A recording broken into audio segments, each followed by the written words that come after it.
times, it was the worst of times. It was the age of wisdom. It was the age of foolishness.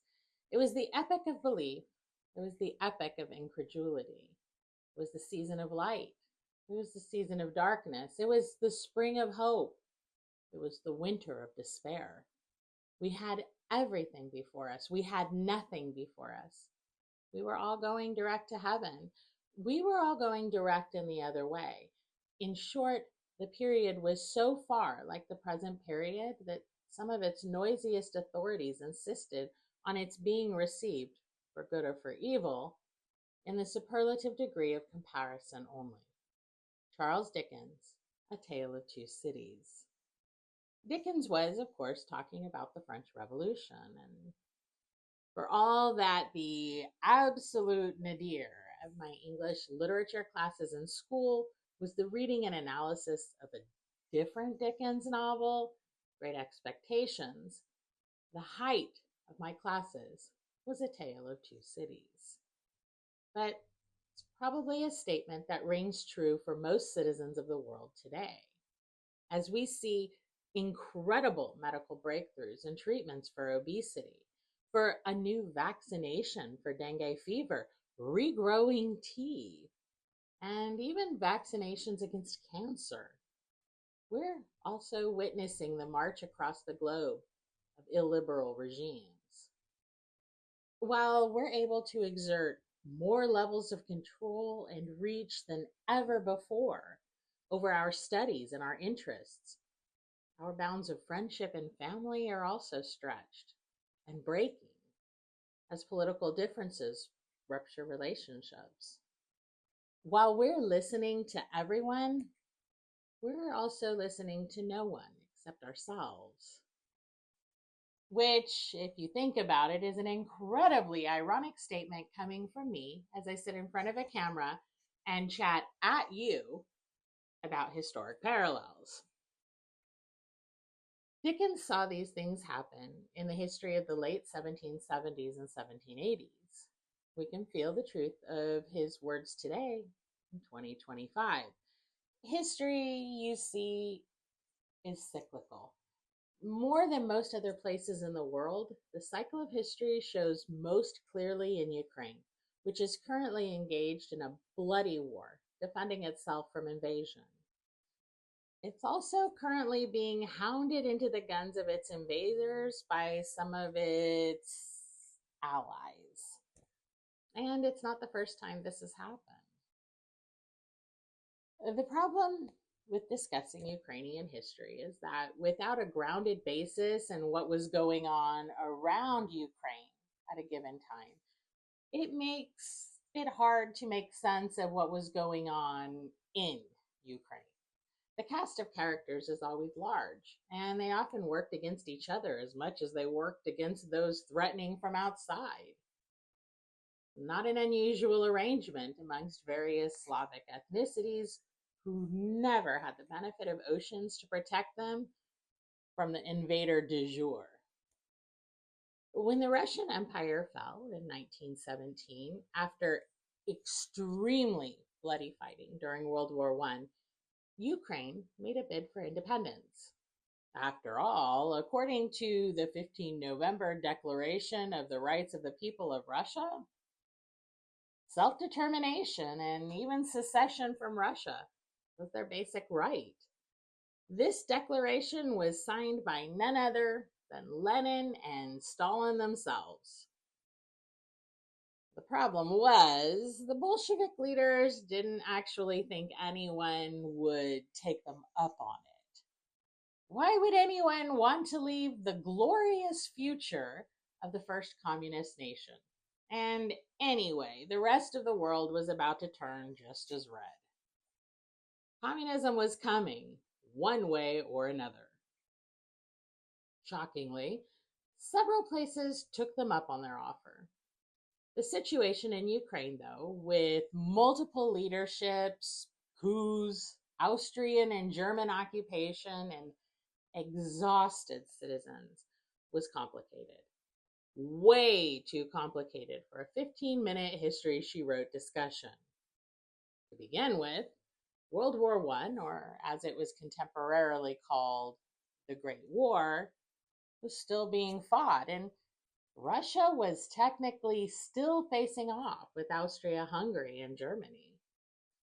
Thanks to the partitions of Poland, Russia butted up against the border of Austria-Hungary. And thanks to the vagaries of history, many places in Ukraine were hotly contested even before the partitions. The parts of Ukraine snagged by Austria-Hungary were governed very differently from the portions Russia had claimed. Austria-Hungary had encouraged a nascent Ukrainian national awakening in an attempt to build a resistance to Russian encroachment, but also to put a wee bit of a break on the always forceful Polish claims. Ukrainian language was encouraged. There were Ukrainian schools and Ukrainian clubs and societies dedicated to Ukrainian history, culture, and literature were supported. A Ukrainian Catholic Church was emphasized. By contrast, in Russian-held areas, the quintessential Russian program of Russianization held sway. In short, to eliminate the pesky issue of cultural differences, Ukrainians, just like other areas held by Russia, were encouraged socially and required legally to forego a Ukrainian identity for a Russian one. From language to church, Russian policy saw no reason for Ukrainians to have any identity apart from Russia. Therefore, when the end of 1917 rolled around and Ukraine was looking for Ukrainian leaders, they tended to come from Austro-Hungarian held Galicia. Being Ukrainian just wasn't allowed in Russian held areas. Even so, it wasn't enough. Ukraine was a majority peasant country, and Ukrainians had bigger worries than trying to run a nation. Worries like, how do we eat and survive during an all-out horrific war with lots of terrible battles and mass killings on our soil? As battle lines moved forward and back, each time there was movement, more peasants were shot for collaboration with whomever held the village previously. Survival in these circumstances was impossible, and it was all the Ukrainians wanted. And as I said previously, it wasn't like the new red incarnation of Russia was happy with Ukraine leaving the fold. If there's one thing early 20th century communists did well, it was organize destabilization movements and sabotage. They were launching both with single-minded ferocity against the struggling Ukraine. But Austria-Hungary and Germany both knew that the only way to win anything was to deal with Russia and make it a deal Russia could not break in the future. They needed a buffer zone. Ukraine and Poland were going to serve that role. The Kingdom of Poland was proclaimed, but the struggling Ukrainian People's Republic still needed help from enemies within, as well as those outside. Germany and Austria-Hungary came up with a secret protocol meant to cement Ukrainian loyalty, the Bread Peace of 1918. In this protocol, Germany and Austria agreed to recognize Ukraine as an independent state and even promised to create a separate Ukrainian crown land. All that was required was for Ukraine, the breadbasket of Europe, to ship an enormous amount of grain to Germany and Austria-Hungary. As Timothy Snyder put it in his book, The Red Prince, the Ukrainian delegates had gained international recognition for a state that could not defend itself against the Bolsheviks, within borders bound to offend Poles, and with the right to intervene in the internal affairs of the Habsburgs.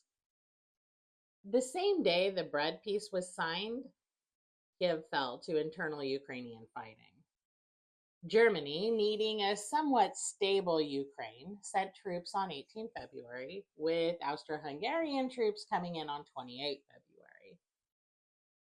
The Treaty of Brest-Litovsk, Soviet Russia's agreement with Germany and Austria-Hungary to exit the war, was signed on March 3rd, and it required Russia to let Ukraine be Ukraine. Of course, there were details to work out, such as debt responsibility, borders, etc. Never once to let a good argument go to waste when it could be used as a stalling tactic. The Russian Bolsheviks kept it up as they continued to agitate inside Ukraine. But it wasn't only Russian agitation in Ukraine. The Ukrainian government was weak, and in April 1918, Germany dissolved the government and installed Hetman Pavlo Skoropadsky. The Great War, as well as the Ukrainian peace negotiation with Soviet Russia, dragged on. Hetman Skoropadsky was not proving to be terribly popular, and combined with the absolute unpopularity of German and Austro-Hungarian troops in Ukraine, there was fertile ground for Bolshevik agitation. The violence did not let up. The anger and frustrations mounted. Austro-Hungarians against Ukrainians, Austro-Hungarians against Germans, Ukrainians against Germany and Austro-Hungary, and Bolsheviks against everyone else. Nothing in politics is more dangerous than an artificial solution imposed solely by force, said Otto von Habsburg, son of the Austrian Emperor Karl. When the guns finally fell silent in World War I, on the 11th hour of the 11th day of the 11th month in 1918, fighting was not over in Ukraine. Instead, a coup against Hetman Skoropadsky was initiated, and German troops in Ukraine found themselves still fighting, even as the Western Front was silent. Until, in December 1918, German troops retreated out of Ukraine and took Hetman Skoropadsky with them. But the fighting was still not over. On January 2nd, 1919, the Bolshevik forces invaded Ukraine. The strategy of delaying treaty decisions paid off. Germany's loss invalidated the Treaty of Brest-Litovsk. As the Soviet Russians saw it, there was no reason to let Ukraine be independent any longer. This war, too, continued long after Western Europe was assuming peace. First, Ukrainians fought Bolsheviks, then Poles, then a last gasp against the Bolsheviks again in November 1921, which ended in utter defeat. Of the Ukrainian soldiers captured by the Bolsheviks, nearly all were shot for refusing to defect to the Red Army. Any trace of resistance and Ukrainian identity was wiped out in the Holodomor in 1932 and 1933. On December 30th, 1922, the Ukrainian Soviet Socialist Republic was created as a founding part of the newly minted Soviet Socialist Republics. The Soviets still held on to their determination to seize back the lands of the Russian Empire, promises of self-determination notwithstanding. But it would take yet another world war for that land grab to come to fruition. The Soviet intentions were glaringly obvious to a Europe well used to the Russian tendency to show up with demands and annexations. Combined with the post-war uncertainty of an entirely new world order, the European survivors planned for buffer zones. There was still Poland, of course, and thanks to the politicking of the Romanian Queen Marie, her nation was also expanded as a bulwark against communism. But Ukraine as a nation was subsumed, with Russianization again being forced on the population. In a short article in 2006, Otto von Habsburg, the pretender to the Austrian Habsburg's throne, stated that the future of Europe would lay in Ukraine. Although Otto died in 2011, I doubt he would be surprised just how right he was. The son of an emperor toppled from his throne, Otto devoted his life to statesmanship and the study of history. As we say time and time again, what is past is merely prologue, especially when the world is radically changing. But even as we head into another new world order, it's worth examining that history. More often than not, everything old becomes new again.